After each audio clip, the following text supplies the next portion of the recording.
नमस्कार साथियों।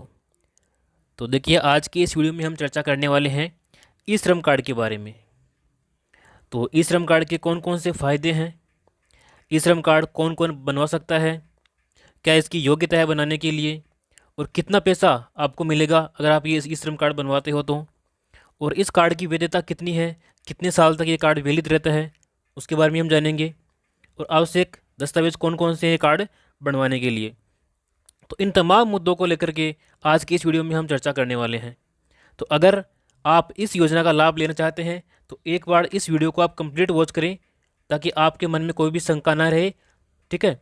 और ऐसे ही महत्वपूर्ण जानकारी के लिए आप इस चैनल को सब्सक्राइब कर सकते हैं जिसका नाम है ई हेल्प, और सभी जो सरकारी योजनाएं हैं वो सभी इसके ऊपर आपको सबसे पहले उपलब्ध करवा दी जाएगी। तो आइए जानते हैं ई श्रम कार्ड के बारे में। तो सबसे पहले यहाँ पर हम ई श्रम कार्ड का संक्षिप्त परिचय जानेंगे।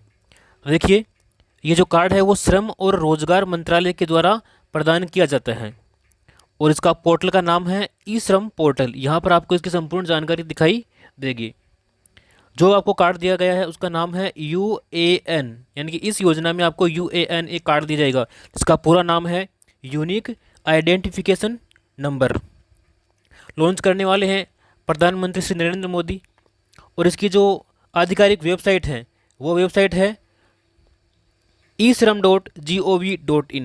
तो ये था इसका संक्षिप्त। इसके बाद में हम चर्चा करेंगे ई श्रम कार्ड के बारे में, यानी कि ई श्रम कार्ड है क्या, पहले ये जानते हैं, फिर जानेंगे इसकी पात्रता, फिर आप किस इसमें आवेदन कर सकते हैं, कौन कौन से दस्तावेज आपको इसमें चाहिए होती है, यानी कि संपूर्ण जानकारी ई श्रम के बारे में इस वीडियो में जानने वाले हैं। तो यहाँ पर हम देखेंगे ई श्रम कार्ड है क्या। देखिए, देश में जो कामगार नागरिक आर्थिक रूप से कमज़ोर होते हैं, जिन्हें वित्तीय मदद की ज़रूरत होती है, सरकार उनकी कई तरह से मदद करना चाहती है। और इसी पहल को आगे बढ़ाने के लिए असंगठित क्षेत्रों, यानी कि कोई भी मजदूर हो, चाहे कोई भी आप दुकान लगाते हो, ठेला लगाते हो, सभी असंगठित क्षेत्र में आते हैं। तो इस क्षेत्र में कार्य करने वाले देश के करोड़ों लोगों के लिए मोदी सरकार ने एक नई योजना की शुरुआत की है और देश में कार्यरत सभी कामगारों के हितों को ध्यान में रखते हुए ई श्रम पोर्टल लॉन्च किया है, ठीक है। ई श्रम कार्ड रजिस्ट्रेशन की मदद से सभी श्रमिकों को ई श्रम कार्ड प्रदान किया जा रहा है, जो देश में मौजूद सभी श्रमिकों के लिए एक बेहद ही ज़रूरी कार्ड है और सभी को ये कार्ड बनवाना चाहिए। इस कार्ड की मदद से देश भर में मौजूद सभी श्रमिक सरकार के द्वारा दी जा रही ई श्रम कार्ड बेनिफिट का लाभ भी यहाँ पर प्राप्त कर सकते हैं। यदि अभी तक आपको ई श्रम कार्ड नहीं मिला है तो इस वीडियो के माध्यम से आप ई श्रम कार्ड प्राप्त यहाँ पर हम देखेंगे ई श्रम पोर्टल पर रजिस्ट्रेशन करने के लिए आवश्यक जानकारी। तो इसके लिए सबसे पहले आपके पास में आधार कार्ड होना ज़रूरी है क्योंकि इसमें आधार संख्या लगेगी। इसके बाद में आधार लिंक सक्रिय मोबाइल नंबर, यानी कि आपके पास में आधार कार्ड से लिंक हुआ एक एक्टिव जो कि अभी चालू है मोबाइल नंबर होना ज़रूरी है। और इसके अलावा बैंक खाते का विवरण, आपका जो है खाता होना चाहिए बैंक में, और उसका संपूर्ण विवरण इसमें जब आप इसमें अप्लाई करोगे उस समय भरा जाएगा। इसके बाद में आपकी जो आयु है वो 16 से लेकर के 59 वर्ष के बीच में होनी चाहिए। अर्थात मान लीजिए आपका जो डेट ऑफ बर्थ है वो 23/9/1961 से लेकर के 22/9/2005 के बीच में है, तो ही आप इसमें अप्लाई कर सकते हैं। यानी कि 16 से लेकर के 59 साल का प्रत्येक व्यक्ति इसमें अप्लाई कर सकता है जो असंगठित क्षेत्र में आता है। असंगठित यानी मान लीजिए कि कोई ठेला लगाता है किसी चीज़ का, या किसी का कोई दुकान है, या कोई मजदूर है, तो वो सभी इस क्षेत्र के अंतर्गत सम्मिलित किए जाते हैं। यहाँ पर हम चर्चा करेंगे ई श्रम कार्ड बनवाने के लिए आवश्यक योग्यताएं कौन कौन सी हैं। तो ई श्रम कार्ड का लाभ प्राप्त करने के लिए आपको कुछ शर्तें होती है, उनको पूरा करना अनिवार्य है। वो शर्तें कौन कौन सी हैं? देखिए, सबसे पहली और महत्वपूर्ण शर्त कौन सी है कि आपको भारत का एक स्थायी नागरिक होना जरूरी है। दूसरी है आपके पास में भारतीय विशिष्ट पहचान प्राधिकरण यानी कि UIDAI यानी कि आधार कार्ड आपके पास में होना चाहिए। आगे है आपको आयकरदाता नहीं होना चाहिए, यानी कि आप इनकम टैक्स नहीं देते हो तो ही आप इस योजना के लिए पात्र हो।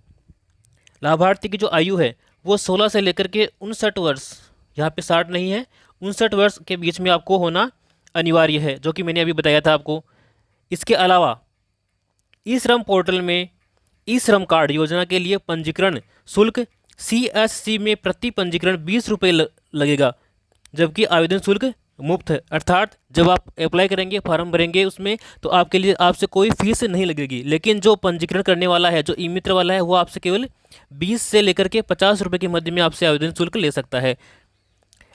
आगे देखिए, आपको ई श्रम योजना के लिए इसकी जो आधिकारिक वेबसाइट है वो e-shram.gov.in से आपको आवेदन करना है, जो मैंने अभी आपको बताया था। इसके बाद में देखिए, आपके पास किसी भी राष्ट्रीयकृत बैंक में आधार कार्ड के साथ साथ बैंक खाते से जुड़ा हुआ एक मोबाइल नंबर भी होना चाहिए, जो मैंने अभी आपको बता दिया था। यहाँ पर हम चर्चा करेंगे कि ई श्रम पोर्टल पर रजिस्ट्रेशन आप किस प्रकार से कर सकते हैं, वो संपूर्ण प्रक्रिया हम यहाँ पे जानेंगे। देखिए, ई श्रम कार्ड प्राप्त करने के लिए सबसे पहले आपको ई श्रम कार्ड सेल्फ रजिस्ट्रेशन करना होगा। इसके लिए क्या करना होगा आपको, इसकी एक आधिकारिक वेबसाइट है, इसका नाम है e-shram.gov.in। तो ये आपको अपने गूगल क्रोम या फिर डेस्कटॉप पर आपको ओपन करना होगा।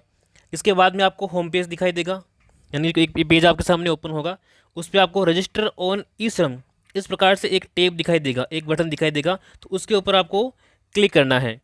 तो जैसे आप इस पर क्लिक करेंगे तो आपके सामने कुछ इस प्रकार से इंटरफेस दिखाई देगा। देखिए, ये होम पेज है, तो यहाँ पर आपको एक बटन दिखाई देगा, ये रहा रजिस्ट्रेशन ऑन ई श्रम। तो इसके ऊपर आपको क्लिक करना है। जैसे ही आप इसके ऊपर क्लिक करेंगे, ठीक है ना, तो आपके सामने एक नया पेज खुलेगा, जिसमें क्या बोला रहेगा कि आपको जो आधार कार्ड है वो यहाँ पे एंटर करना है, उसके नंबर एंटर करने, मोबाइल नंबर एंटर करने और कैप्चा कोड डालने हैं। उसके बाद में आपके मोबाइल पर एक OTP आएगा। देखिए, इस प्रकार से पेज खुलेगा आपके सामने, यहाँ पे आप देख सकते हैं। यहाँ पर हम ऑफिशियल वेबसाइट पर पहुँच चुके हैं। तो इस प्रकार का पेज आपके सामने ओपन होगा, तो उसमें बता रखा होगा सेल्फ रजिस्ट्रेशन, ठीक है। उसमें क्या करना है आपको, एंटर मोबाइल नंबर, यहाँ पर आपको जो आधार कार्ड में मोबाइल नंबर है वो यहाँ पर आपको एंटर करने हैं, जो भी आधार कार्ड में लिंक है, ठीक है ना। यहाँ पर ये जो कैप्चा दे रखे हैं इनको यहाँ पर टाइप करना है, और उसके बाद में थोड़ा नीचे स्क्रॉल करना है इसको। तो जैसे आप यहाँ पे नीचे करोगे स्क्रॉल, तो यहाँ से आपसे पूछेगा कि are you an active member of employ, यानी कि आप एक्टिव मेंबर है एम्प्लॉय के लिए, एम्प्लॉय के। तो वहाँ पर जो भी हो यस, तो आपको यहाँ पे यस पे क्लिक करना है, ठीक है। उसके बाद में ये जो ऑप्शन है इसको पढ़ करके अगर आप इसके लिए एलिजिबल हो तो फिर यस, या फिर नो तो नो, ठीक है। इतना करने के बाद में आपको करना है सेंड OTP। तो इस पर क्लिक करने के बाद में आपके मोबाइल पर एक कोड आएगा, तो वो कोड को आपको डालने के बाद में एक विस्तृत फॉर्म खुलेगा, तो उसको भरने के बाद में आप इसमें अप्लाई कर सकोगे। इसके लिए देखिए, जो मैंने बताया है, यानी कि एज आपकी 16 से लेकर के 59 वर्ष के बीच में होनी चाहिए, और आधार नंबर, जो भी मोबाइल नंबर आपका लिंक है वो होना चाहिए साथ के अंदर। तो ये 3 चीज़ें आपको इसमें ज़रूरी है। इसके बाद ई श्रम कार्ड के फ़ायदे हम जानेंगे यहाँ पर। तो देखिए, ई श्रम कार्ड योजना में लाभार्थी को 2 लाख रुपए का जो दुर्घटना बीमा है वो इसमें प्रदान किया जाएगा, जबकि आंशिक रूप से विकलांग लोगों को भी इस घटना के बाद 1 लाख रुपये मिलेगा। यानी कि आपके मान लीजिए दुर्घटना में मौत हो चुकी है, भगवान अगर ऐसा हो, लेकिन मान लीजिए ऐसा हो जाता है, तो आपको 2 लाख रुपये इसमें गवर्नमेंट की तरफ से दिए जाएंगे। और आंशिक रूप से आप विकलांग हो चुके हैं, यानी हाथ पैर की थोड़ी बहुत चोट आई है और विकलांग हो चुका है आपका हाथ, तो उसमें आप उस कंडीशन में आपको 1 लाख रुपये इसमें प्रदान किया जाएगा। ई श्रम योजना 2022 के लिए सरकार ने 404 करोड़ रुपये का आवंटन इसमें किया है, ठीक है। और कुछ महत्वपूर्ण बातें हैं जो कि आपको जानना जरूरी है इसके लिए। देखिए, असंगठित क्षेत्र में से संबंधित सभी प्रकार के श्रमिक ई श्रम योजना के लिए आवेदन कर सकते हैं। आयकर का भुगतान करने वाला कोई भी व्यक्ति ई श्रम कार्ड के लिए आवेदन करने के लिए पात्र नहीं होगा, यानी कि आप जो इनकम टैक्स देते हैं तो आपके लिए योजना नहीं है, ये ध्यान रखें। कर्मचारी भविष्य निधि संगठन EPFO और कर्मचारी राज्य बीमा निगम ESIC के सदस्य भी सरकार की इस योजना में, यानी कि श्रम कार्ड योजना में शामिल नहीं हो सकते हैं।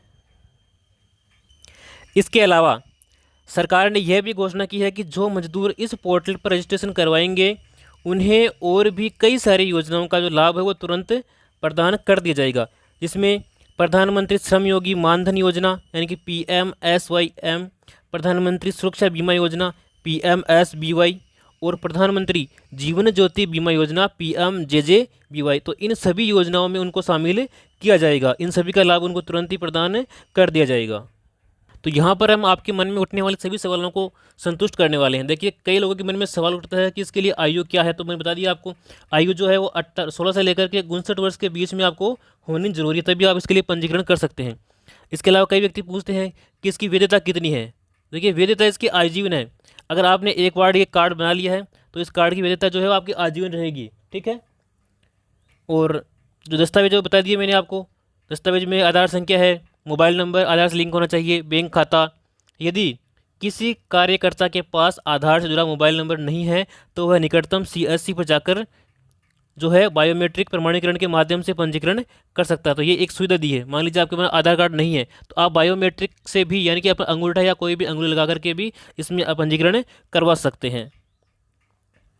जो भी आपकी मन में समस्याएं हैं, जो शंकाएं हैं, उन सभी का समाधान मैंने इस वीडियो में करने का प्रयास किया है। देखिए, एक असंगठित कर्मचारी को क्या लाभ होगा जब वह ई श्रम पोर्टल पर पंजीकरण करेगा। देखिए, ई श्रम पोर्टल पर पंजीकरण के बाद में उसे PMSBY के तहत 2 लाख रुपए का दुर्घटना बीमा है वो कवर उसको मिलेगा। भविष्य में असंगठित श्रमिकों के सभी सामाजिक सुरक्षा लाभ इस पोर्टल के माध्यम से ही वितरित किए जाएंगे और आपातकालीन और राष्ट्रीय महामारी जैसी स्थितियों में पात्र असंगठित श्रमिकों को आवश्यक सहायता प्रदान करने के लिए इस डेटाबेस का उपयोग किया जा सकेगा।